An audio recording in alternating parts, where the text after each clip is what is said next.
I saw something, I think it was you, where you like, it wasn't a whole interview, but you like did something with, it was Girls Meets Globe. It's on YouTube. Is it on my YouTube? It was back in the day. So it's a different project, which I've been wanting to pick that up. It's separate. Okay, cool. Back during COVID, or on like the tail end of it, I did start a YouTube series. So I guess this is motivating me. I should start it again. Yeah.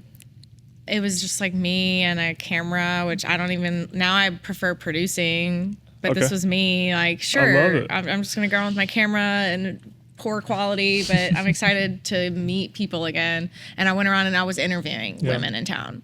So that was an amazing series because it was actually about local women. So I was just going around for like 30, 45 minutes. And instead of kind of similar to what we're doing here, instead of saying, hey, do you want to meet for coffee? Yeah. Which I feel like most people are going to say no because they don't have time to do that. Right. It was, hey, I really want to meet you and learn about what you're doing. Can we do a quick interview? And I'm going to bring my camera and we're going to talk. So I did that for probably a year and a half, 2 years. And How many women did you do all together?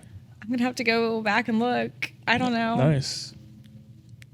I don't know, 20 or 30. Okay, cool. So, it was just something I was like doing over time. I love that. Trying to do something at least like once a month. That was my goal, was like, I want a creative outlet once a month. So yeah, I mean, I need to do that again. That obviously takes more effort, but it was very low production value. It was just about, hey, I'm not trying to bring a camera crew out to go do this. This is just me and a camera.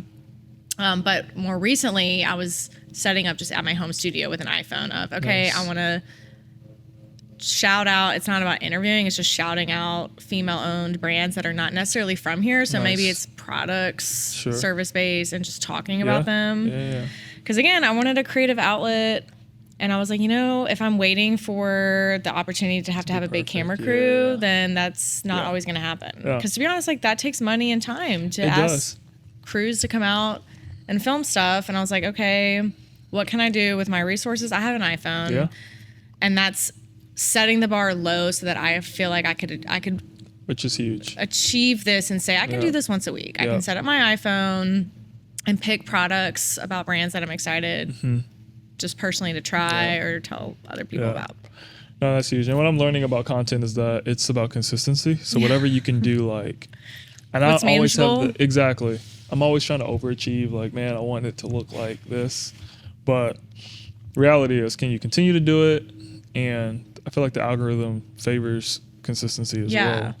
All right, well, you're motivating me. Maybe I should get back on the YouTube series. But hey, at least the iPhone, this is encouraging because it is. That's the point of, look, if it's just about being consistent, and is there an outlet that excites you to keep doing it every single week or every other week, then what does that look like? And then maybe you grow over time. Yeah, I totally agree.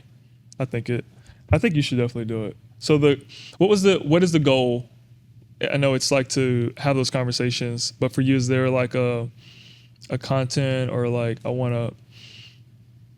is there like an awareness or reach goal behind it? Or was it just like, this is a project that's just been dear to my heart as far as with the ladies? For the YouTube series or for the one products that I'm doing? The recent. Yeah. Honestly, it was I'm just excited.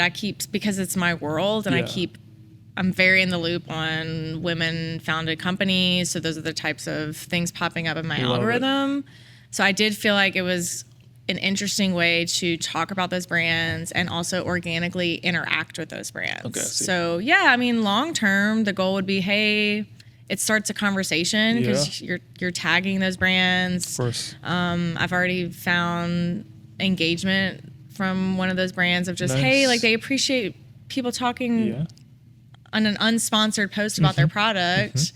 So it has been a really organic way to start a conversation with some of those brands. So the hope would be, maybe down the road, it's an easy way to then email them and reach out to them and introduce yourself because there's somewhat of a connection there.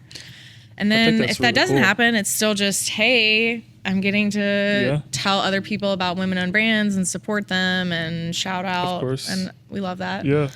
I think that, so would you say other brands should do that? Like take that opportunity of like, where there could be like a cold, like I feel like when you say, hey, look, I'm going to, instead of just doing like come meet me for coffee, like I'm going to bring my camera, I'm going to ask you a few questions. I feel like that's a new way or an opportunity to, number one, learn about people and to get to know people, but also have like, you're offering something they can use They that immediately content have later. content. Yeah, I think it's such a cool thing. So would you feel like other brands can benefit from that?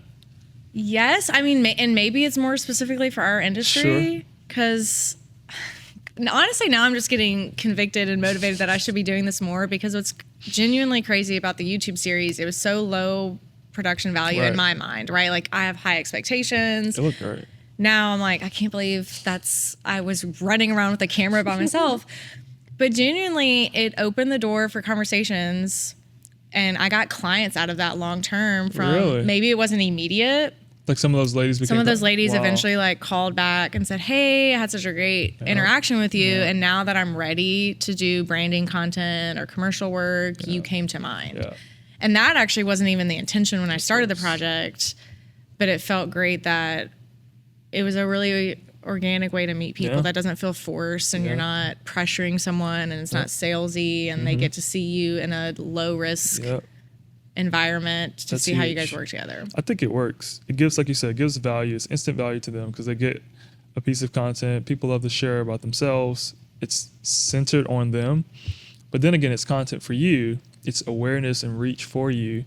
They now know you. Like 9 out of 10, they're going to post and share it. Of course.